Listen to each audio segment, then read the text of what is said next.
Assalamualaikum warahmatullahi wabarakatuh. Kembali lagi bersama saya.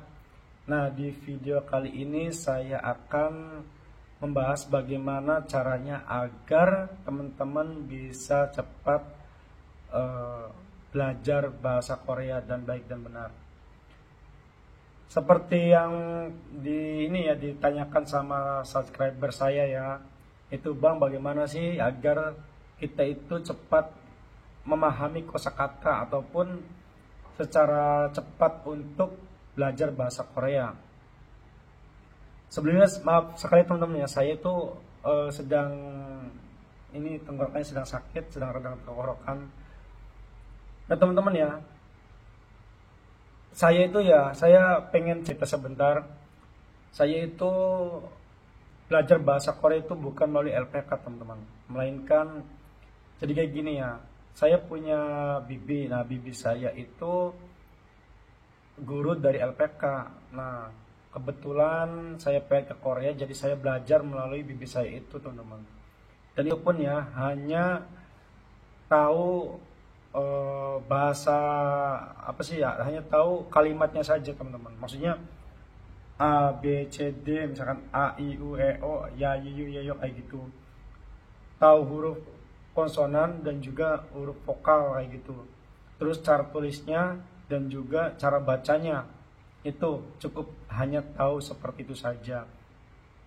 Setelah itu tahu ya, saya itu ya udah dilepas teman-teman. Jadi nggak melalui LPK. Jadi saya belajar mandiri teman-teman. Dan bagaimana caranya agar saya itu bisa menghafal kosakata teman-teman. Ya saya juga kan waktu kecil ya bukan hanya belajar bahasa Korea saja ya. Waktu kecil juga saya kan pernah sekolah agama itu pas waktu SD. Teman-teman mungkin tahu ya. Itu kan pas waktu kelas 3 kan banyak sekali hafalan seperti bahasa Arab, terus juga seperti tajwid, seperti nahwu sorob dan lain sebagainya. Dan cara menghafalnya itu teman-teman, saya mengimplementasikan pada waktu saya ingin ke Korea, ataupun bagaimana caranya supaya cepat hafal gitu teman-teman, dengan cara yang waktu saya kecil itu kayak gitu. Ya seperti mungkin ya caranya dari teman-teman yang lain itu banyak ya maksudnya ada yang cara A, ada yang cara B, ada yang cara D, itu kan orang masing-masing. Tapi secara pribadi saya sendiri, saya itu untuk bisa menghafal bahasa Korea itu ya teman-teman ya, pertama saya itu setiap kali sholat nih teman-teman, misalkan setiap kali sholat kan ada 5 waktu ya, saya sholat misalkan duhur, itu ya biasa habis setelah sholat duhur itu baca 5 saja, ya cuma 5 biji bahasa lah teman-teman ya. Misalkan kayak gini, misalkan mul air, terus misalkan mul air, mun pintu, camun jendela, terus mangci palu, terus kayak misalkan sonpunggi kipas angin kayak gitu. Nah ini saya baca 5 setelah sholat duhur lah, itu saya baca 5. Dan dibacanya itu pertama dibaca dulu teman-teman ya. Setelah dibaca itu saya harus menghafal, harus benar-benar paham. Kalau misalkan di luar kepala, kalau misalkan ya air itu ya mul, misalkan air mul air misalkan kayak gitu. Terus kayak kipas ya sonpunggi, kayak pintu mun, kayak jendela camun kayak gitu. Harus hafal teman, benar-benar harus hafal. Tapi kalau misalkan teman-teman masih pintu apa ya kayak gitu, jangan anggap teman-teman itu ya hal yang seperti itu dianggap teman-teman hafal lah. Yang maksud dari hafal itu benar-benar di luar kepala teman-teman. Jadi begitu teman-teman pas lihat pintu, oh berarti mun. Kalau misalkan jendela camun, kalau misalkan air ya mul kayak gitu. Itu yang pertama. Itu setiap kali sholat teman-teman harus kayak semacam kayak setoran lah kayak gitu. Waktu saya dulu sekolah agama kayak setoran kayak gitu. Jadi terus diulang-ulang. Kalau misalkan bener-bener teman-teman udah hafal, berarti lanjut ke bab yang lainnya ataupun ke kosakata yang lainnya teman-teman. 5 biji kayak gitu. Itu pengalaman saya. Dan itu kan metode sekarang ya, metode dulu maksudnya. Itu kan metode dulu, harus membawa buku, harus membawa, kita lagi duduk harus membaca kayak gitu kan. Itu metode dulu. Dan saya itu, karena saya kan mandiri ya, saya itu caranya gimana nih? Karena saya kan dulu kerja teman-teman di sebuah retail lah. Jadi kayaknya kalau misalkan pas waktu jam berapa ya, jam 8 ataupun jam 9, jam 10 itu kan otak lagi fresh ya. Jadi teman-teman, selain apa ya, selain setiap waktu teman-teman baca ataupun menghafal, itu waktu yang paling bagus itu diantara subuh teman-teman, jam 5 sampai jam 9 pagi. Nah, karena kebetulan saya itu jam 7, jam 8, jam 9 itu sudah ada di kerjaan, dan kerjaan saya tuh berpikir, wah bagaimana ya caranya supaya saya tuh bisa menghafal gitu. Dan nggak mungkin kan kalau misalkan di tempat kerja saya baca-baca buku yang segede segini ataupun buku kecil, itu kan kayak kelihatannya kayak apalah gitu ya. Nah, jadi teman-teman, saya tuh berpikir cobalah saya lihat di internet kayak gitu. Di internet saya lihat di BMP2 TKI ataupun G2G Korea Selatan. Dan di situ saya lihat ada itu teman-teman, ada aplikasi yang kita itu bisa download e-book ataupun textbook bahasa Korea nih teman-teman, kayak gitu.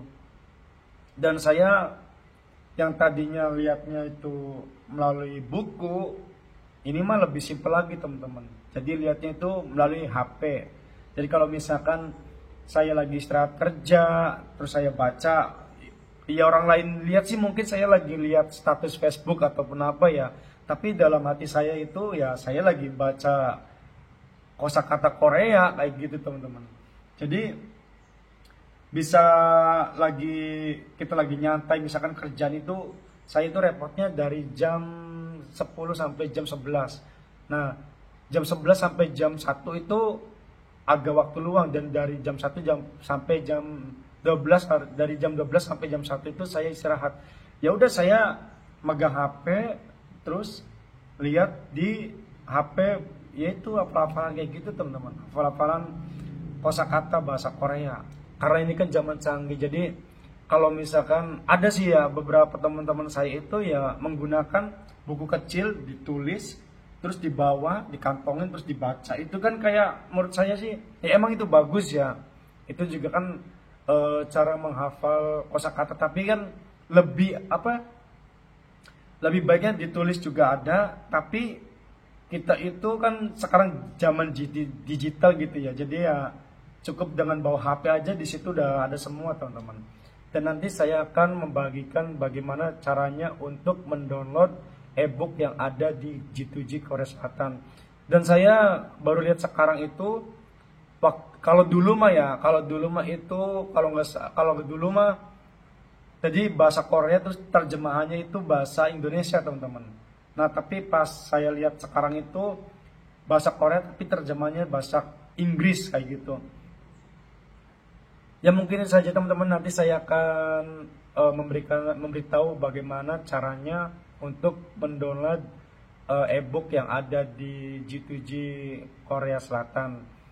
Dan ini juga menjadi inspirasi teman-teman agar supaya belajarnya itu lebih giat lagi teman-teman.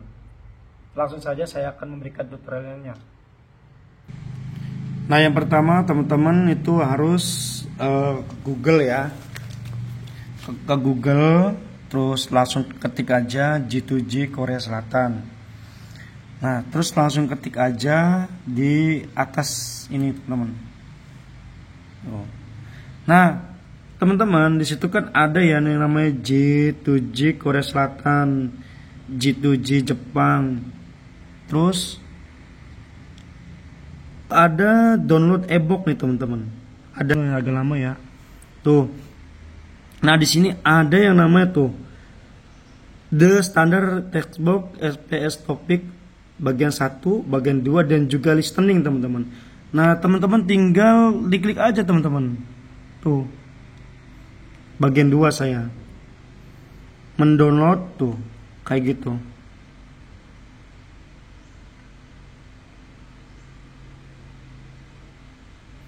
Sudah, kalau sudah kita buka teman-teman. Nah, di situ ada FPS topik yang kedua. Tadi saya ngeklik yang kedua ya teman-teman ya. Tinggal di itu aja, ekstrak, terus download. Tuh. Kalau sudah kita klik. Tuh. Kayak gini teman-teman hasilnya. Tuh. Tuh.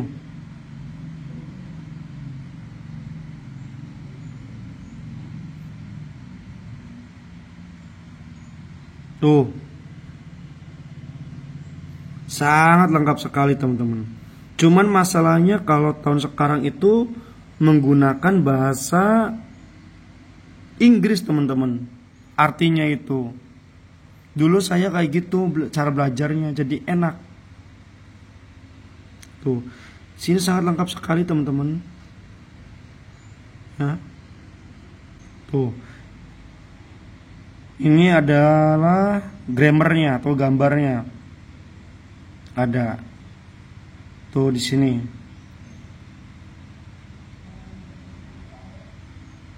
Kayak gitu. Pokoknya ini sangat lengkap sekali teman-teman. Tuh, ini gambar juga kayak gini. Nah, setelah kita sudah sudah baca ataupun sudah tahu lah artinya ya, di situ ada latihannya, latihan soal. Tuh, kayak gitu teman-teman. Ada latihan. Ini latihannya kayak gini. Tuh, ini latihan juga. Tuh, kayak gitu teman-teman. Jadi seperti itu teman-teman ya untuk cara belajarnya saya ketika waktu saya itu belajar otodidak ya teman-teman ya, kayak gitu. Jadi lewat HP, terus juga di situ kan ada cara belajar cara menghafal grammarnya, terus kan ada di bawahnya itu latihannya kayak gitu. Itu sama teman-teman, sama yang kayak di buku yang LPK itu ngasih ke teman-temannya, itu cara belajar kayak gitu. Ya mungkin itu saja teman-teman yang menjadi inspirasi teman-teman supaya lebih giat lagi belajarnya. Jangan lupa setiap hari, terus juga jangan lupa berdoa, jangan lupa kita itu baik sesama manusia ataupun baik hablum minanas ataupun hablum minallah. Itu saja teman-teman yang bisa saya sampaikan. Kurang dan lebihnya mohon maaf. Wassalamualaikum warahmatullahi wabarakatuh.